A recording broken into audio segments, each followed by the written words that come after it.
Hey, so we all know Chris Brown beat Rihanna, right? But have you ever actually heard the case? Here it is. So just for reference, the word Robin, that's Rihanna because that's her name in this case. A verbal argument ensued and Brown pulled over the vehicle into an unknown street. He reached over to Robin with his right hand and opened the car door and attempted to force her out. He was unable to force her out because she was wearing a seatbelt. When he couldn't force her to exit, he took his right head and shoved her window against the passenger window, causing an approximate 1-inch circular contusion. She turned to face Brown and he punched her in the left eye with his right hand. He drove away with the vehicle and continued to punch her in the face with his right hand while steering the vehicle with his left. The assault caused her mouth to fill with blood and it to fill the interior of the car.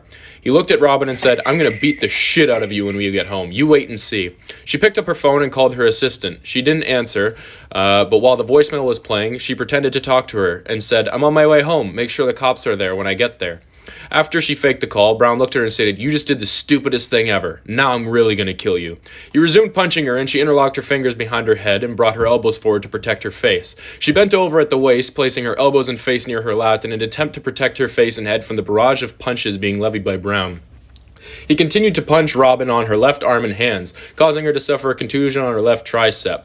She attempted to send another text to her personal assistant, but it failed. He snatched the phone out of her hand and threw it out of the window to an unknown street.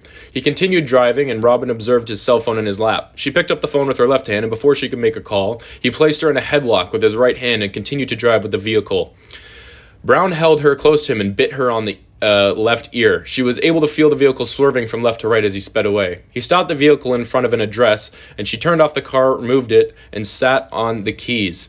He didn't know what she did with the key and began punching her in the face and the arms. He began to apply pressure to her left and right carotid arteries, causing her to be able to lose breath and consciousness. She reached up with her left hand and attempting to gouge his eyes to flee, but he bit her left ring and middle fingers and released her.